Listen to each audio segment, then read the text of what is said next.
Bienvenue à toutes et à tous sur ce live dédié à SAP Business Technology Platform, BTP, la plateforme qui transforme votre système d'information en véritable moteur d'innovation. Ce live fait suite à notre première session où nous faisions un focus sur SAP S4HANA. Le replay est toujours disponible, le lien va être mis en commentaire par Manon, donc surveillez le chat. Alors aujourd'hui, nous allons plonger dans le concret avec 5 cas d'usage pour vous montrer comment SAP BTP peut digitaliser vos processus métiers, intégrer vos systèmes, exploiter l'IA et booster votre BI. Que vous soyez déjà utilisateur de SAP ou simplement curieux de découvrir cette plateforme de service, ce live vous permettra d'explorer de nouvelles opportunités pour votre SI et vos processus métiers. Alors restez jusqu'à la fin, une surprise exclusive vous attend et n'oubliez pas de poser vos questions en direct dans le chat. Alors justement, c'est moi qui vais vous poser une question avant de présenter mes invités. Alors, est-ce que vous avez déjà entamé une démarche pour mettre en place SAP BTP? Et n'hésitez pas à répondre dans le chat par oui ou par non. Et je me tourne vers mes deux invités. Alors, Michael, est-ce que tu peux te présenter, s'il te plaît? Donc, Michael Thépeau, moi je suis responsable du pôle SAP Business Technology Platform chez Talent.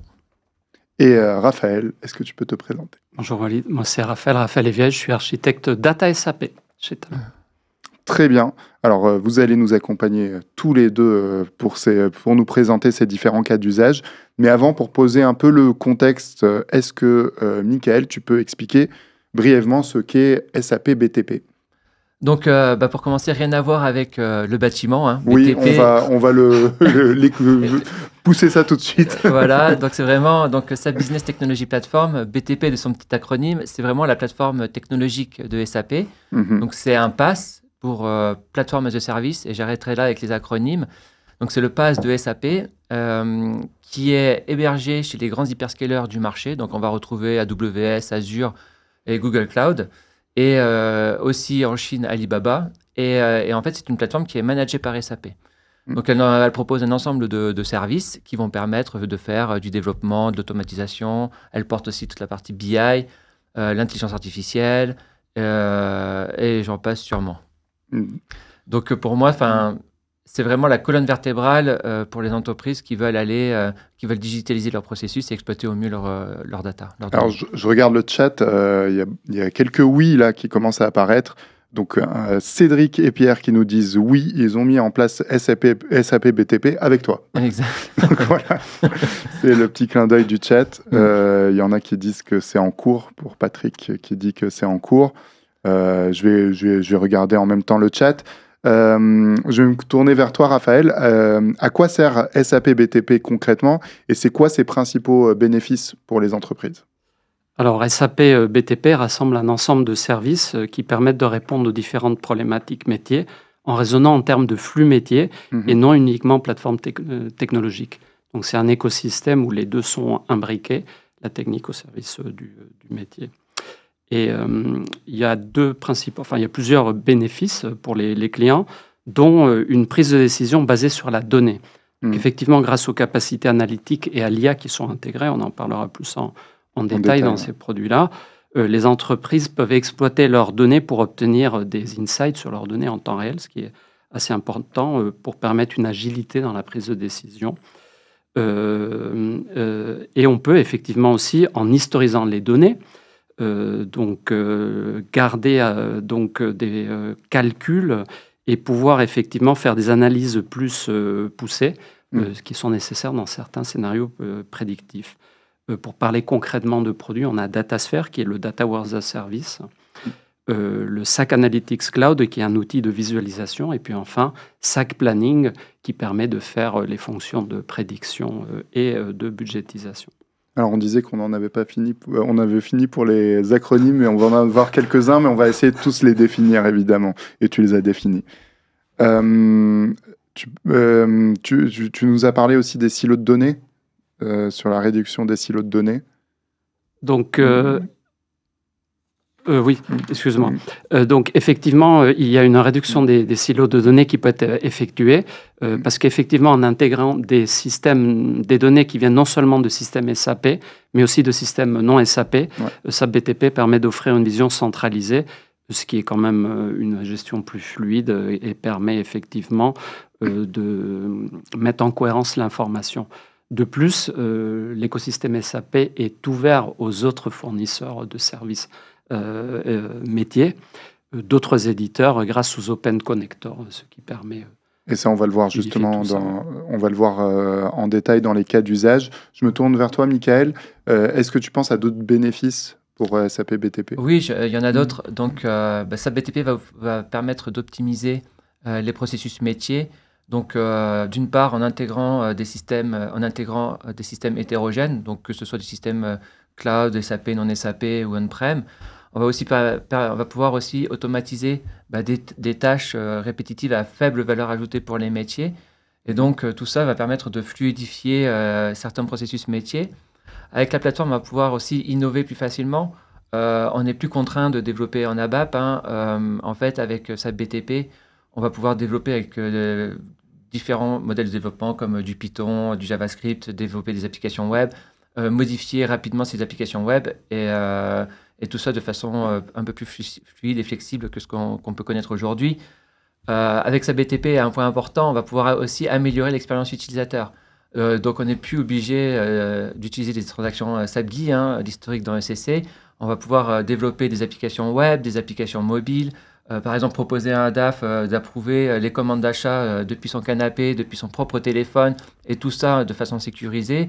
Ou pour des personnes qui sont plus sur le terrain, des applications mobiles qui fonctionnent online ou offline, et tout ça de façon complètement transparente. Ouais, et on verra, oui, justement, je pense au cas d'usage après, où c'est quand même important ce côté offline, online, quelquefois, puisqu'il y a des problèmes de réseau aussi. Exactement. Et une autre particularité, en fait, c'est que SAP BTP propose des solutions prépackagées.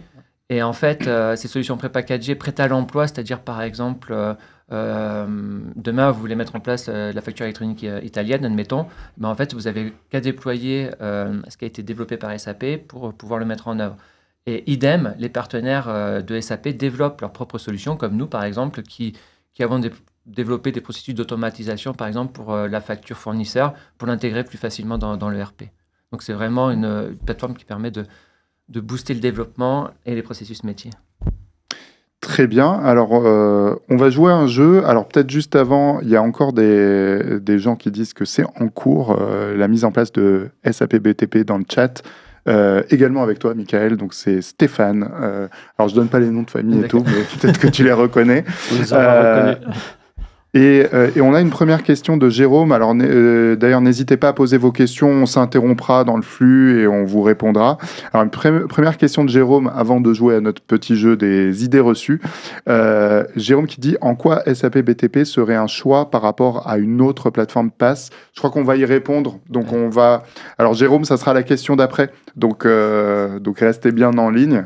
Alors, je reviens sur notre jeu. Donc, l'idée là, c'est que je vais vous donner... Il y a plein de préjugés qui tournent autour de SAP BTP, souvent même autour de SAP. Donc, à chacun, je vais vous donner un préjugé. Vous allez essayer de le casser. D'accord. Évidemment. Alors, je vais commencer par toi, Raphaël. SAP BTP est trop complexe et coûteux à implémenter. Effectivement, Walid, tu as raison. C'est un malentendu, malheureusement, c'est répandu. Et non, en fait, SAP BTP est une plateforme extrêmement flexible qui permet des développements progressifs et mesurés en suivant ses consommations et ses coûts d'implémentation. On peut donc commencer petit et étendre la plateforme au fur et à mesure des besoins, donc ce qui correspond bien aux besoins de développement agile par les temps qui courent. Et ça permet d'éviter donc de faire des gros investissements, donc de les étaler, de les ajuster en fonction des priorités telles qu'elles arrivent. En plus, le cloud permet donc de réduire les coûts d'infrastructure, donc ce qui est une économie quand même, ça réduit les coûts d'infrastructure et de maintenance, donc ce qui rend la solution beaucoup plus accessible qu'on ne le pense. Ensuite, par rapport à d'autres technologies, ça permet d'éviter les coûts d'interfaçage, de communication, des coûts d'intégration intercomposants d'éditeurs différents. Nous sommes dans un environnement, un écosystème intégré. Alors, je vais rester sur cette idée reçue parce qu'il y a une question qui est arrivée de Jérôme, toujours. Alors, Jérôme, on répondra à la question, donc SAP BTP serait un choix. Pourquoi ça serait un choix par rapport à d'autres plateformes PaaS? on y répond après. Mais il aborde un point sur le coût. Il dit un peu dangereux / coûteux de tout mettre chez SAP. Alors, tu viens de répondre sur SAP BTP, mais si on élargit la question, qu'est-ce que vous en pensez? En fait, c'est pas forcément plus cher que d'autres solutions. Ce qu'il faut, c'est, je voulais en parler plus tard, mais on va en parler maintenant. C'est vraiment architecturer la solution. Donc, on va pas dans BTP, enfin sur SAP BTP. On fait pas un développement sur SAP BTP parce qu'on l'a décidé. C'est vraiment, on a un besoin métier en amont, et on ne peut pas le mettre dans un processus standard. Et c'est là où on va se tourner sur BTP. Ensuite, pour dire c'est coûteux ou pas, l'idée c'est vraiment d'architecturer la solution dans SAP BTP. Donc là où vous auriez investi sur de l'infra, sur votre système on-prem, bah là non, tout est prêt à l'emploi. La seule contrainte, c'est d'architecturer, optimiser les coûts au moment de l'architecture, parce que peut-être que plusieurs services peuvent répondre à votre besoin, et donc choisir le bon service. Et tout ça, en fait, nous, on conseille nos clients à chaque fois qu'on met une solution en place dans BTP, c'est qu'on architecture, on dit aux clients combien ça va coûter, donc sous forme de crédit, ça va venir consommer des crédits. Et après, on met en place toute la partie FinOps derrière pour dire, bah voilà, en mode run, ça vous coûtera tant, c'est ce qu'on avait prédit, c'est ce qui se passe, et quand est-ce qu'on fait le prochain projet, quoi. Très bien. Effectivement, ce qu'il faut, si je peux me permettre, pour finir de traiter le sujet, c'est qu'effectivement, peut-être que le coût facial unitaire va sembler plus élevé si on compare à d'autres solutions, mais il faut bien comprendre qu'il y a quand même une analyse du besoin qu'il faut réaliser, il faut choisir des composants, il faut parler à des experts, il faut intégrer, il faut faire que ces experts-là, ils discutent entre eux, et à la fin, on amène un service final à l'utilisateur. Tout ça est déjà compris dans l'écosystème SAP, et c'est pour ça qu'effectivement, il faut comparer des coûts qui sont comparables. On ne parle pas de coûts unitaires d'infrastructure, mais vraiment tout ce qu'il y a autour, y compris le fonctionnel. Il n'y a pas que de la technique et des services qui hébergent la BTP. Alors, on va revenir sur nos idées reçues. Alors, il y a beaucoup de questions, ça passionne. On a une question de Wassim qui vient d'arriver, mais je la poserai un peu après. Je vais vous laisser dérouler quand même sur les idées reçues. Alors, on était à notre deuxième idée reçue, et qui va aussi permettre de compléter la question du coût, je pense. Cette idée reçue, c'est SAP BTP est uniquement destiné aux grandes entreprises. Sous-entendu, je pense que c'est compliqué, c'est coûteux. Sur le coup, on a répondu. Du coup, Raphaël, sur cette idée reçue. Alors effectivement, SAP BTP est adapté aux grandes entreprises, bien sûr, mais tout autant qu'aux PME. D'ailleurs, la plupart de nos clients sont là pour en témoigner. On travaille, on a beaucoup d'entreprises de cette taille-là, des PME, des TPE. Son évolutivité lui permet vraiment de s'adapter à tous les besoins spécifiques de chaque organisation. De toute façon, un processus métier, surtout un métier industriel, mais pas que, ou de services, sont quand même relativement similaires. En ce sens-là, SAP a déjà prévu des processus vraiment adaptés à la vie de toutes les entreprises, quelle que soit sa taille. Et effectivement, nos clients sont là pour témoigner que de nombreuses petites et moyennes entreprises ont déjà commencé à déployer SAP BTP et en recueillent les fruits pour moderniser leur infrastructure et améliorer aussi beaucoup leur agilité. Très bien. On passe à notre troisième idée reçue. C'est SAP BTP est réservé aux environnements SAP et ne fonctionne pas bien avec d'autres solutions. Et ça permet de répondre aussi à des questions qui avaient été abordées par Jérôme. Je me tourne vers toi, Michael, sur cette idée reçue. En fait, non. SAP BTP ne fonctionne pas qu'avec les solutions SAP. En fait, donc il y a différents services. BTP fonctionne beaucoup avec la consommation d'API. Donc l'API, ça peut être des API SAP, mais ça peut être des API non SAP. Et en fait, cette plateforme permet justement d'intégrer des systèmes tiers. En fait, là où avant, SAP était plutôt retranché sur lui-même, j'ai plutôt envie de dire que SAP, grâce à BTP, entre autres, s'est ouvert vers le monde extérieur. Et aujourd'hui, on arrive facilement à intégrer, par exemple, un Salesforce avec un système SAP, alors qu'il y a, je sais pas, 20 ans, c'était peut-être pas la même mer à boire. Ouais. Ok. On passe à la quatrième idée reçue. SAP BTP est juste une plateforme d'analytics. Alors, c'est pour toi cette fois-ci, Raphaël. Alors, effectivement, pas du tout. Ça dépend par quel bout on commence à lire le catalogue des services de la BTP. Effectivement, si on s'intéresse qu'à la data, on peut se dire, Non, effectivement, il y a beaucoup plus que des capacités analytiques, bien que ce soit l'un des points forts, puisque SAP BTP va bien au-delà juste de quelques services qui permettent d'exploiter la donnée. Ça permet l'intégration, le développement d'applications personnalisées, donc comme Michael et ses équipes le font, l'automatisation des processus et l'utilisation de l'IA pour justement donner corps un peu à tout ça, pour transformer les processus métiers de bout en bout. Si on parle par exemple de l'un des services donc, du catalogue de la BTP, Datasphere est un service data warehouse donc, qui permet donc, effectivement de collecter, stocker les données, mais ça n'est que l'un des nombreux services transactionnels et décisionnels disponibles. On en reparlera plus en détail. En détail tout à l'heure. On va sur la dernière idée reçue. Il faut tout migrer vers SAP BTP pour mettre en œuvre la stratégie Clean Core poussée par SAP. Alors, je me tourne vers toi, Michael, peut-être expliquer ce que c'est que cette stratégie Clean Core et ensuite casser cette idée reçue. Donc, en fait, la stratégie Clean Core, qu'est-ce que c'est donc, elle est arrivée avec l'architecture de S4HANA, pardon. Et en fait, l'idée, c'est de changer la façon de faire du spécifique dans les systèmes SAP. Avant, on ne se posait pas trop la question. On pouvait aller faire des modifs de standard. Enfin, quand je dis avant, c'est quand les clients étaient sur ECC ou sont toujours sur ECC. On pouvait modifier un flux standard en faisant des modifications de standard, développer directement dans le cœur de l'ERP. Et en fait, la donne a changé depuis l'architecture de S4HANA. Et en fait, on externalise les développements ou on développe dans S4HANA en utilisant l'architecture S4HANA. Mais donc, je vais nuancer ma réponse. Donc, pour des clients qui sont sur ECC, ils peuvent déjà avoir commencé cette stratégie Clean Core avec SAP BTP uniquement. Là, on n'a que le choix de SAP BTP. Et ils peuvent déjà commencer à réduire leur dette technologique en pensant à développer leur spécifique à l'aide de BTP. Donc ça, c'est pour les clients ECC. Ils peuvent commencer dès aujourd'hui. Et d'ailleurs, tu spoil un peu la suite, puisqu'on verra ça dans un des cas d'usage qu'on va étudier. Oui, tout à l'heure. Et ensuite, pour les clients qui sont sur S4HANA, en fait, ils pourraient mettre en œuvre la stratégie Clean Core sans avoir besoin de BTP. Ça dépend vraiment de leurs besoins, parce qu'en fait, avec S4HANA, on peut faire du spécifique donc avec le in-app extensibility. Donc, c'est vraiment des tuiles disponibles, intégrées à S4HANA qui sont disponibles pour faire du spécifique. Créer des champs, par exemple. Si cette fonctionnalité-là n'est pas suffisante pour faire du spécifique, la deuxième solution, c'est d'essayer avec le in-app extensibility.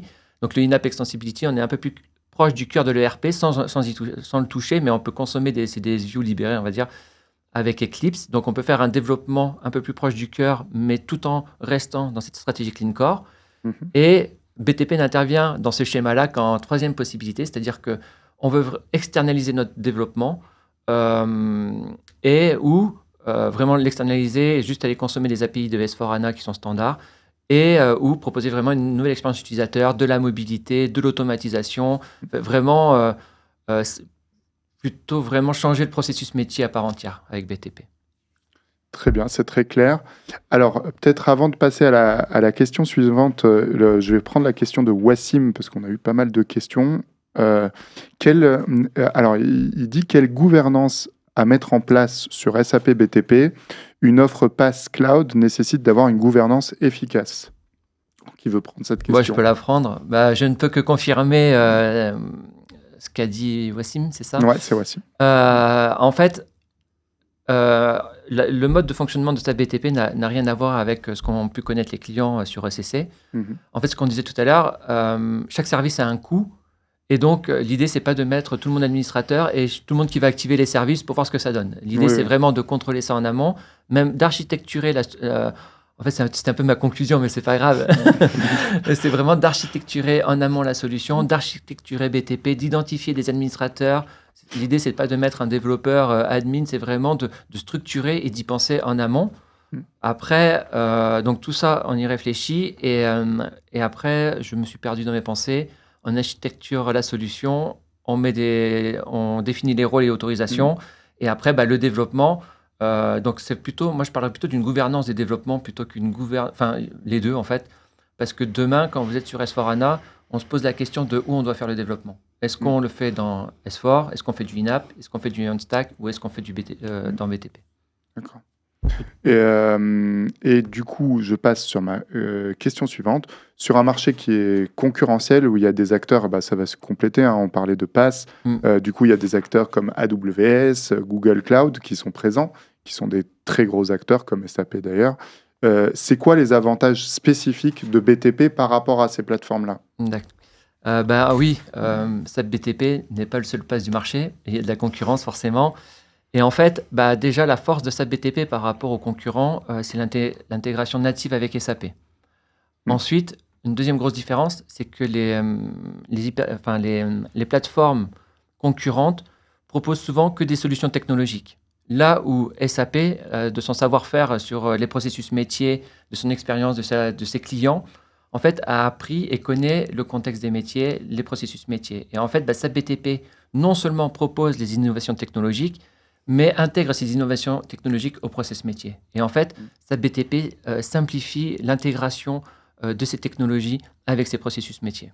Et ça vient pratiquement de l'ADN de SAP par rapport à ses concurrents qui ne sont pas forcément sur le même cœur de métier au final. Exactement. Et je rajouterai un autre truc, c'est que, en fait, quand on dit que SAP c'est ouvert, c'est que si par exemple on n'a pas la techno dans BTP, rien ne nous empêche d'utiliser BTP pour aller consommer de la techno d'une plateforme tierce. C'est clair. Est-ce que tu avais des choses à rajouter, Raphaël, toi, de ton côté? Effectivement, donc SAP BTP garde la couche sémantique des données, ce qui est très, très important. C'est quoi la couche sémantique? C'est qu'effectivement, dans SAP, toutes les données sont liées entre elles par des processus métiers. Donc, elles ont été conçues de façon justement à donner une vision cohérente d'un process, d'un flux métier. Et donc, cette couche sémantique-là, elle est extrêmement importante et ça fait partie effectivement de l'ADN, de l'héritage de SAP. Et effectivement, si on va extraire des données de SAP, on les met dans d'autres environnements, ce contexte, cette couche sémantique est perdue.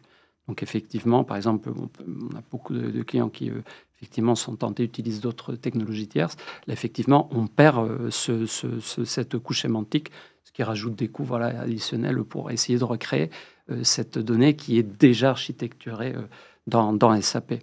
Mais effectivement, comme tu le dis, Michael, c'est très juste, les open connectors d'un des services qui s'appelle Intégration Suite permettent donc d'ingérer justement ces données plutôt que d'aller donner la donnée de SAP à des environnements où il faut recréer la couche sémantique. On peut aussi effectivement voir les choses de l'autre côté et se dire on va intégrer grâce à ces open connectors de la donnée qui est dans d'autres fournisseurs de flux métiers et les intégrer dans la suite donnée SAP. Donc ça reste aussi une possibilité à envisager. De plus, et ça fait partie des choses qu'on répète depuis tout à l'heure, c'est que SAP est un écosystème. Donc on a un business content qui sert d'accélérateur. Donc si on donne des exemples concrets, on peut avoir par exemple le suivi du carnet de commande d'une entreprise, qui est vraiment quelque chose du quotidien, qui est très important, mais qui est déjà préconfiguré, qu'il n'est pas dur de mettre en place. Une balance AG des paiements, c'est toujours intéressant de savoir, de faire le lien de tout ça avec la trésorerie, des effets de taux de change. On peut faire quand même... Il y a pas mal de processus métiers qui sont déjà implémentés et prêts à l'usage pour SAP. Merci, c'est très clair.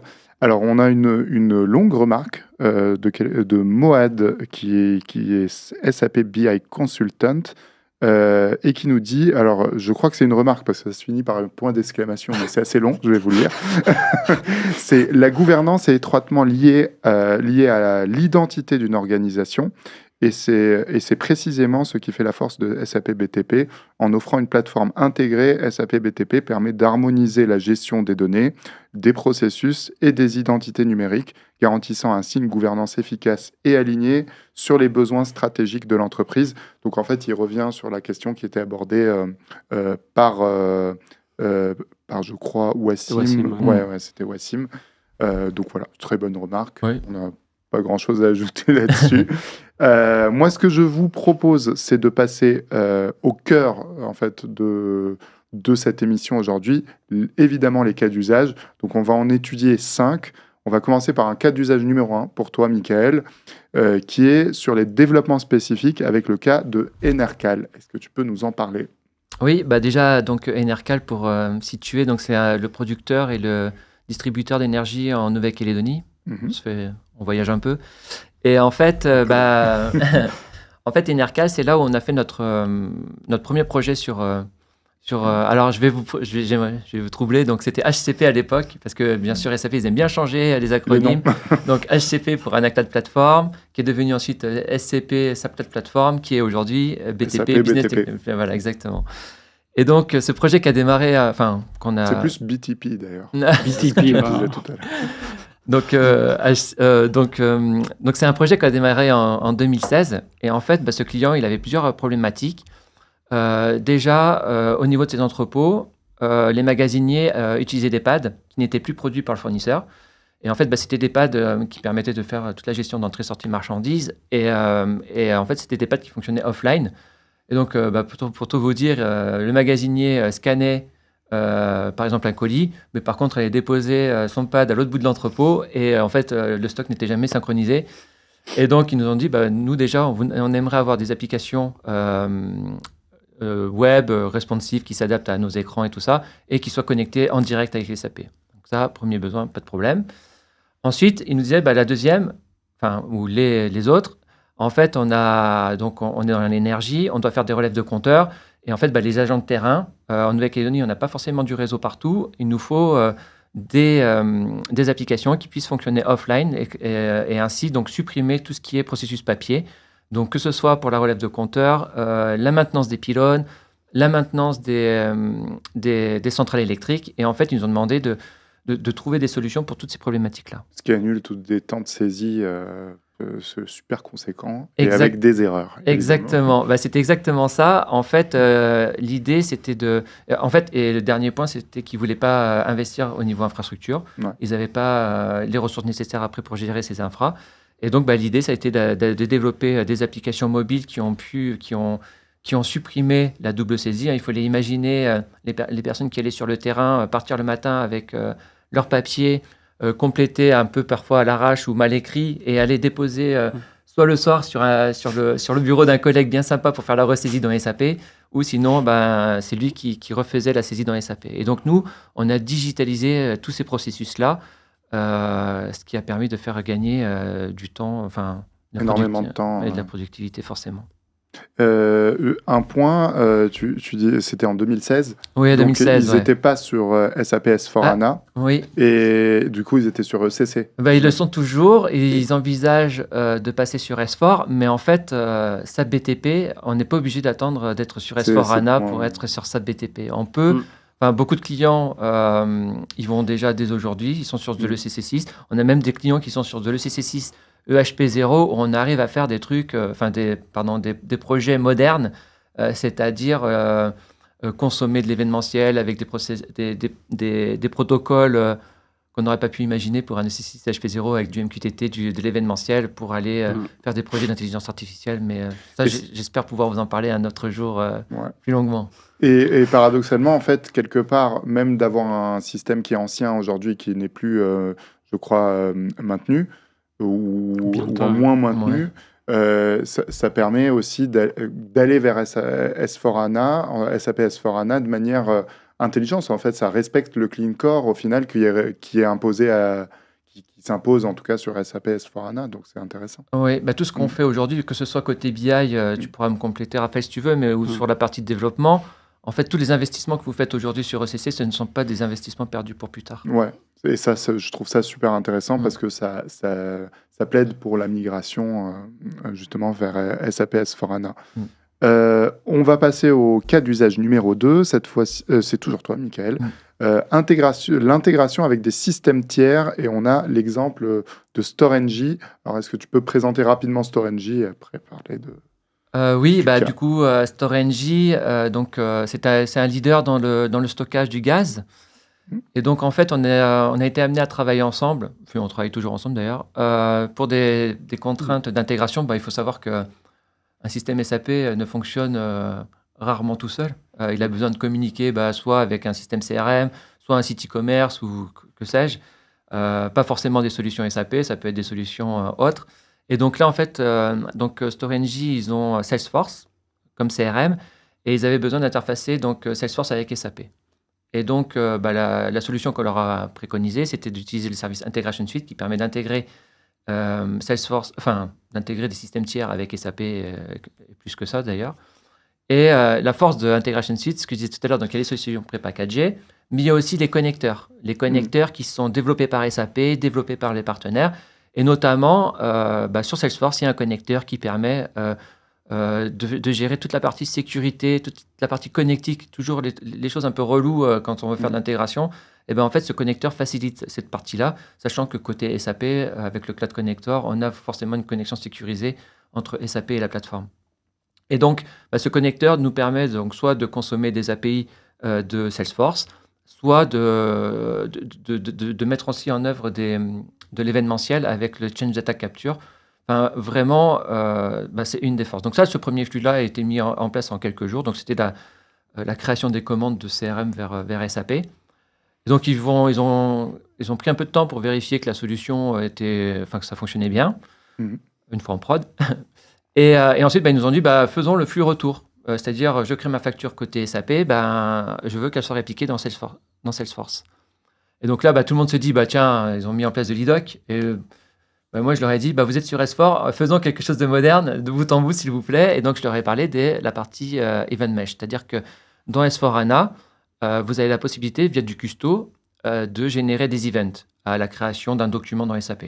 Donc là, l'idée, c'est vraiment de générer un event à la création de la facture, juste avec un petit message avec le numéro de la facture.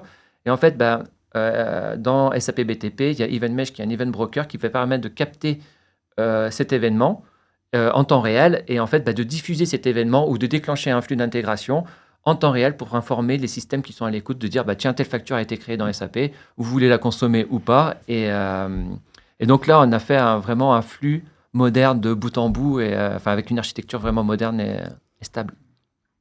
Super. Donc ça, c'était le cas Storengy, donc l'intégration avec des systèmes tiers. On passe à notre cas numéro 3 sur l'automatisation des processus et le cas donc LNA Santé. Et c'est toujours toi, Michael. Alors, LNA Santé, en quelques mots, c'est un acteur dans la santé, notamment dans la gestion des EHPAD en France, et pas qu'en France d'ailleurs. À l'international, en Europe. En Europe, oui, tout à fait. Et donc quand on parle un peu d'automatisation de processus, ça fait un peu peur. Oh là là, mon travail, qu'est-ce qui va devenir? Et en fait, l'idée, c'est pas de remplacer l'humain, c'est vraiment de l'augmenter ou de lui libérer du temps pour qu'il fasse des choses à valeur ajoutée. Et donc là, chez Elena, en fait, Elena Santé, c'est 40 sociétés, enfin plus de 40 sociétés. Et en fait, chaque mois, ils doivent faire la déclaration de la taxe sur salaire de ces 40 sociétés. Donc, cette tâche-là était dispatchée sur l'équipe comptabilité. Et en fait, chaque comptable avait son périmètre de société à déclarer chaque mois. Et bien sûr, quand on a un processus qui est fait par plusieurs personnes, forcément, personne ne fait la même chose. Personne ne code, ne nomme les fichiers de la même façon. Et donc, quand il y avait des audits, il y avait souvent des problèmes pour retrouver les fichiers qui sont des fichiers quand même auditables. Donc, l'idée, ça a été d'automatiser via un bot ce processus métier, c'est-à-dire que SAP, donc le bot, il est lancé manuellement par la responsable de la comptabilité aujourd'hui. Et en fait, ce bot, qu'est-ce qu'il fait? Il va se connecter dans SAP, va lancer la FL03N pour aller récupérer le montant à déclarer à partir du bon numéro de compte. Une fois qu'il a récupéré le montant, il va stocker des informations temporairement dans un fichier Excel. Et ensuite, il va se connecter automatiquement sur le site du gouvernement et faire la déclaration, télécharger les fichiers. Il y a 3 étapes, le paiement, etc. Et en fait, à chaque étape, il va stocker les fichiers auditables, nommés de façon uniforme, dans le bon répertoire de la société. Et en fait, pour terminer, quand on parle de libération du temps, les comptables, pour les plus téméraires, ils mettaient 5 minutes sur le process. Pour les moins, 10 minutes. Et en fait, le bot leur a libéré toute cette tâche-là et il s'occupe de faire ça pour à peu près 1 minute par société. Ouais, en gros, gain de temps et on évite encore une fois les erreurs. On ne perd pas les fichiers qui peuvent être audités. Donc, Et la valeur, en fait, le métier n'avait aucune valeur ajoutée aussi à faire ce processus, donc autant l'automatiser. Ok, donc ça, c'était notre cas d'usage sur l'automatisation des processus. On passe à l'avant-dernier cas d'usage qui est la business intelligence, et c'est toi, Raphaël, qui va nous en parler. Donc là, ça va être plusieurs cas d'usage, j'imagine. On n'a pas forcément d'entreprise particulière, mais Tout à vas-y, fait. je t'en prie. Effectivement, donc on a souvent les mêmes cas de figure. C'est pour ça qu'on a voulu rester relativement générique. Donc effectivement, SAP BTP, comme ça offre, bien sûr, on en a parlé, un contenu préconfiguré, on peut déjà avoir des centaines d'indicateurs de suivi des processus métiers, on va dire, classiques, très largement utilisés dans toutes les entreprises, quelle que soit leur taille. Ils sont déjà précalculés et disponibles, donc ils peuvent être très facilement partagés avec les utilisateurs métiers. Et ils peuvent aussi assez rapidement adapter à leurs besoins, car on parle leur même langage, qui est le langage du métier. Ça fait partie de la force de l'écosystème offert par SAP BTP. Il y a un autre cas d'usage qui est le reporting opérationnel en temps réel, c'est-à-dire voir les données exactement à l'image de l'entreprise tout de suite sans décalage, ce qui peut être utile dans des périodes de clôture comptable, des choses comme ça, où effectivement on va voir exactement les données en temps réel et suivre certains indicateurs. Peut aider aussi à accélérer des clôtures, donc notamment, donc c'est un bon cas d'usage aussi. Mais effectivement, on peut aussi envisager de bâtir un data warehouse, donc un entrepôt de données. On va prendre ces données-là, les données d'entreprise ou d'un indicateur d'un flux métier, je veux dire, ou d'un indicateur en particulier. On va les historiser dans une base de données, ce qui va permettre aussi de faire des analyses donc un peu plus sophistiquées, comme des analyses à périmètre comparable, s'il y a eu des fusions-acquisitions en cours d'année, des choses comme ça. Et donc, on peut disposer donc d'une base de données qui est donc dédiée. On peut lancer des calculs en les historisant, harmoniser des données et les comparer ou les rendre cohérentes avec des systèmes de données tiers. Donc, voilà, par exemple, dans un cas qu'on peut illustrer chez un client industriel dans le secteur de transformation des matières premières, SAP DataSphere, donc cet élément de la BTP, a permis de réaliser des calculs sur des données très volumineuses, comme par exemple les conditions de prix. Effectivement, ce client voulait suivre un peu dans quel cas il y avait des changements de conditions de prix. Et donc ça, effectivement, ce sont des calculs relativement volumineux. Si vous le faites dans un entrepôt de données dédié, votre calcul sera performant. Donc voilà, ça se passe très très bien. Et donc, ils s'en servent aussi pour créer des indicateurs de suivi des prévisions. Donc, effectivement, la souplesse de la VTP va permettre de mixer des données réalisées du temps réel avec des données de prévision qui, elles, ont été faites dans le passé. Et effectivement, on va pouvoir réaliser ce qu'on appelle le forecast accuracy, donc ce qui permet de fiabiliser, de regarder si effectivement ces prévisions étaient fiables et d'apporter justement des boucles rétroactives. On parlera d'outils d'IA derrière pour pouvoir les permettre de avoir donc des résultats prévisionnels beaucoup plus fins. Et effectivement, dans d'autres cas de figure, donc ce qui est bien, c'est qu'avec les différents éléments de la BTP et leur compatibilité avec les outils déjà existants, les outils legacy, on peut s'adapter à toutes sortes d'environnements. Par exemple, on a des clients qui ont des anciennes versions des produits DataWars qui s'appelle BW, Business Warehouse. Ça va rester compatible. La BTP est capable de travailler avec ces systèmes-là et donc d'intégrer tout ça dans une vision produit. En fait, pour finir, SAP, afin d'offrir une offre encore plus lisible, vient de sortir il y a quelques semaines un nouveau produit qui s'appelle le Business Data Cloud, qui va donc permettre d'avoir avec une meilleure lisibilité, avec moins de composants BTP à choisir, à packager et à délivrer, avoir un seul produit qui va justement permettre de mixer donc l'entrepôt de données, l'outil de data visualisation, l'outil de prédiction, tout ça couplé en plus avec des dashboards et l'automatisation de certains indicateurs grâce à l'IA et voire même de la prédiction. Et justement, très belle transition vers le cas, le tout dernier cas. Évidemment, c'est le sujet à la mode du moment, hein. La rupture technologique, à mon avis, importante, c'est l'IA. Et donc, SAP BTP et l'IA, Michael, est-ce que tu peux nous en parler plus en détail? Donc, oui, donc on ne peut pas parler, oui, comme tu disais, on est obligé de parler d'intelligence artificielle. Donc, un petit peu. donc, en fait, il faut savoir que, donc, si on prend un peu si on parle de S4HANA, donc déjà, il faut savoir qu'SAP infuse de l'intelligence artificielle dans quasiment tous ses produits, que ce soit les solutions SaaS, SuccessFactors et autres, et SAP S4HANA. Et donc, en fait, pour activer, par exemple, les solutions dites intégrées S4HANA, embedded, vous avez peut-être entendu le mot, en fait, tout passe par BTP. Par exemple, vous allez avoir des intelligences artificielles développées par SAP que vous pourrez activer, par exemple, pour votre système S4HANA. Je pense entre autres à Cache Application. Et donc, toutes ces intelligences artificielles embedded, on pourrait croire qu'on a juste à l'activer, pousser un bouton dans S4HANA et ça marche. Non, en fait, tout passe par BTP. Donc, il y a de la configuration dans BTP à mettre en œuvre. Et après, il y a de la communication qui se fait entre SAP et BTP. Donc ça, c'est la première partie. Donc ça, c'est plutôt, on va dire, quand on parlait de flux métiers, d'innovation dans les flux métiers, l'intelligence artificielle embedded s'intègre dans ce process-là. Ensuite, des clients vont vouloir développer leur propre intelligence artificielle et dans leur propre processus métier. Et donc, en fait, SAP BTP propose un ensemble d'outils. On va retrouver SAP AI Core, on va retrouver le SAP AI Launchpad qui vont vous permettre de développer votre propre IA sur vos propres données. Par exemple, on va pouvoir utiliser AnaCloud pour vectoriser vos données. Comme ça, vous savez vraiment où sont vos données. Vous savez qu'elles ne vont pas transiter à travers le monde avant de vous proposer une réponse.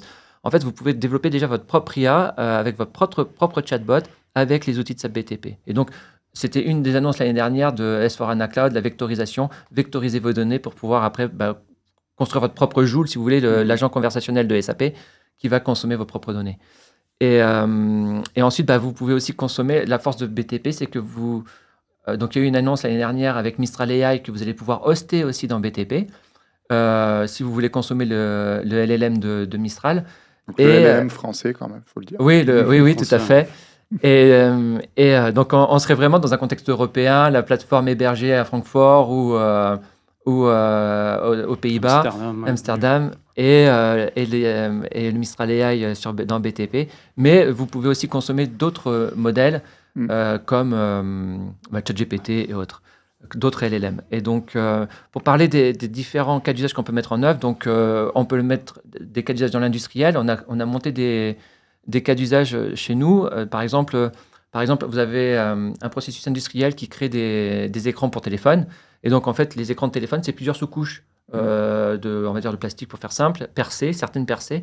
Et en fait, vous pouvez imaginer avoir entraîné un modèle sur les plaques correctement percées et les plaques qui ne sont pas correctement percées et faire un contrôle en bout de chaîne pour dire, tiens, cette plaque est correcte ou pas, et en fonction, créer un avis de maintenance ou que sais-je, déclencher les bonnes actions derrière. Ensuite, on a aussi la possibilité de créer des chatbots, donc ce que je disais, sur vos propres données, avec la maîtrise totale de l'environnement sur lequel vous exploitez ce chat, vous laissez accès à ce chatbot-là. Et après, vous avez aussi toute la possibilité de consommer des LLM, mais en anonymisant les données. Et en fait, tout ça, et BTP rend accessible et facile d'utilisation la partie intelligence artificielle. La partie IA qui est ultra sécurisée, parce qu'il y a aujourd'hui beaucoup d'entreprises qui sont inquiètes justement de où vont les données. Là, je trouve quand même que c'est sécurisé, ça reste européen. Exact. Et si on a envie d'utiliser d'autres systèmes qui sont aux États-Unis ou peut-être en Chine, je ne sais pas, ça reste possible également. Ça reste possible, exactement. Ouais. Et donc là, je ne veux pas spoiler, mais on est en train de mettre un projet en œuvre chez Talent, justement pour augmenter un peu les consultants. Et donc, c'est un projet qu'on présentera bientôt. Peut-être lors d'un live. Oui, peut-être, on pourra le présenter lors d'un live, tout à fait. Ouais. Ce sera avec plaisir. D'ailleurs, on arrive en fin de live. Une petite question pour un peu englober tous les points qu'on a vus. Avec tout ce qu'on a vu, quelles seraient vos recommandations pour les entreprises qui souhaitent adopter SAP BTP? Alors, on a parlé de pas mal d'avantages, pas mal de choses. Ça permet de résumer. Peut-être, Michael, sur ces points-là. C'est quoi tes recommandations? Moi, j'ai envie de dire que l'essayer, c'est l'adopter, sachant qu'il faut être quand même bien accompagné. Ce qu'on disait tout à l'heure, en fait, pour pouvoir consommer BTP, il faut des crédits. Il faut mettre en place, donc, tout ce que j'ai dit, je me répète, toute la partie architecture de solutions, Et bien sûr, toute la partie en mode run, toute la partie FinOps pour vérifier que ce qu'on a prédit de consommer, on le consomme réellement et qu'il n'y a pas une envolée de la consommation pour une raison ou pour une autre. Ok. Et donc, Raphaël l'a déjà dit aussi, on peut commencer petit. Ouais. La plateforme permet de faire des POC gratuitement. Ouais. Donc ça, les gens l'ignorent, hyper enfin les clients l'ignorent parfois. Et donc, ça reste quand même... Et ça permet effectivement le fait de travailler en mode POC, ça donne envie, si ça fonctionne, de continuer à le faire. Exactement, ouais. En mode agile. Oui. Tu voulais ajouter quelque chose peut-être, Raphaël? Ce que je disais, en mode agile, c'est très... Alors, j'ai une question dans le chat avant de passer peut-être à la surprise de fin de live. C'est Jérôme qui dit la sécurité est limitée, je crois, vu que cela utilise AWS et GCP. Je pense qu'il le disait dans le cadre de la question autour de l'IA, que la sécurité était limitée. Est-ce que quelqu'un veut répondre à... En fait, on peut consommer des... alors, sur le lien avec GCP donc si par exemple on veut si par exemple on veut utiliser ChatGPT pour avoir des informations qui retravaille l'information. En fait, je comprends pas le lien avec AWS et GCP. C'est GCP, c'est Google Cloud Platform. Mais est-ce que ça a un lien avec l'IA? Peut-être pour consommer les modèles proposés par AWS. Oui, la sécurité est limitée, c'est-à-dire que oui, on va quand même... Dès qu'il y a des systèmes tiers, forcément, on dépend des... c'est surtout qu'il faut anonymiser les données. Ouais. Vous n'allez pas mettre, je sais pas moi, des données sensibles dans un prompt, l'envoyer à Bedrock et attendre un retour et dire tiens, très bien, super, j'ai ma réponse. Mais après, on ne sait pas trop ce qu'ils vont faire du stockage des données. C'est pour ça que le fait d'avoir Mistral AI demain hébergé sur la plateforme BTP peut être une bonne alternative. J'ai envie de dire, si vous allez sur des solutions IA avec BTP, ce qui va se passer, c'est qu'il y a aussi un protocole de sécurité. J'imagine que le client va dire, voilà le niveau de sécurité que je souhaite, et vous allez conseiller sur les outils. S'il a besoin d'un niveau de sécurité, je ne sais pas, il travaille dans la défense et tout ça, évidemment, s'ils utilisent des choses qui envoient des données... on va pas sensible, on ne fera pas ça. On va pas faire du c'est comme on fait à la maison. Hein. Voilà. Il faut avoir le même principe de précaution. Après, les data centers SAP disposent des plus hautes certifications en termes de sécurité. Donc, effectivement, SAP est certifié hébergeur de données de santé, quand même, ce qui est relativement... certification assez poussée. Donc, de ce point de vue-là, sauf du confidentiel, encore du confidentiel défense, ça pourrait passer, peut-être pas du secret défense. Donc, c'est déjà une bonne certification, on est sûr, de la sécurité des données. Et effectivement, comme tu le disais, des données, si on voulait les exposer à des outils IA tiers, effectivement, on a intérêt à utiliser... les facilités de data masking et de data anonymization. Ça, effectivement, avec tout ce qui est le differential privacy, on peut jouer sur des facteurs pour permettre de ne pas identifier des données personnelles. Et donc, du coup, on est aligné avec les RGPD, donc le règlement de protection des données de l'Union européenne. Donc, à ce point de vue-là, on a tous les outils nécessaires En tout cas, effectivement, ce qui peut faire peur, c'est que passer par des services IA qui sont forcément à l'étranger, l'hébergement à l'étranger, les hyperscalers américains, c'est ce que disait Jérôme, forcément, il y a toujours des objections là-dessus, mais je pense qu'en fait, la solution, comme vous le dites, elle couvre ces problématiques-là, elle arrive à bien y répondre. Alors, on arrive en fin de live. Je vous dis la surprise, du coup, je révèle la surprise. C'est une offre spéciale d'1 heure de démo interactive sur SAP BTP pour démontrer son potentiel en temps réel. Ça sera avec vous. Et pour réserver cette heure de démo interactive, je vais mettre un lien dans le chat pour que vous puissiez vous inscrire. Alors, je mets ça tout de suite. Je vous mets le lien. N'hésitez pas à vous inscrire. Il y a encore des questions qui arrivent. Je vais les prendre également avant de clôturer le live. Hop. Je vous mets ça dans le chat. N'hésitez pas à y aller et vous inscrire. Et on reviendra vers vous avec, évidemment, des dates avec Michael et Raphaël. Voilà, hop. C'est envoyé. Et je reviens sur une des questions. Avez-vous d'autres cas d'usage à nous présenter, par exemple avec SAP BTP Document Management Services? Alors, on ne va pas présenter un cas d'usage complet là, mais peut-être un mot sur SAP BTP Document Management Services. Alors, Document Management Service, donc c'est un service qui permet de stocker des données non structurées, documents Word, PDF. Et en fait, un des cas d'usage qu'on peut imaginer avec ce service-là, c'est le remplacement du content server. Donc, je pense que ça doit parler à beaucoup de clients aujourd'hui pour des clients qui sont sur ECC ou même sur S4 pour éviter de faire grossir la base de données avec des documents non structurés. L'idée, c'est de déporter ces documents-là dans un content server et le remplaçant du content server, ça va être sa BTP Document Management Service.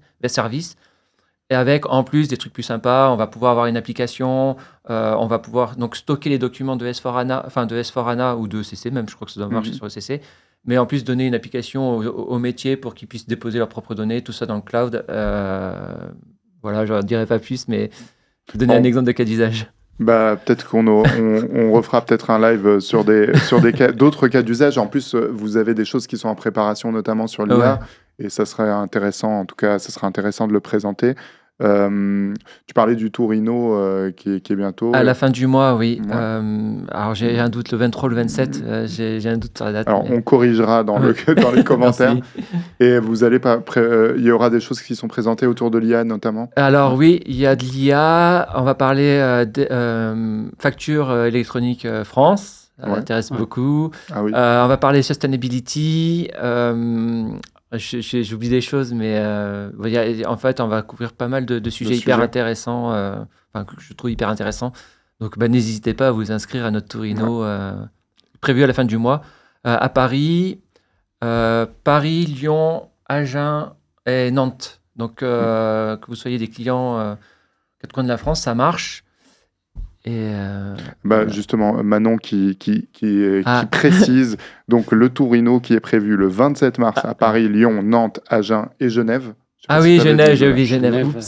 Genève quand même. Voilà, elle vous a mis le lien dans le chat, donc n'hésitez pas à aller regarder, vous inscrire.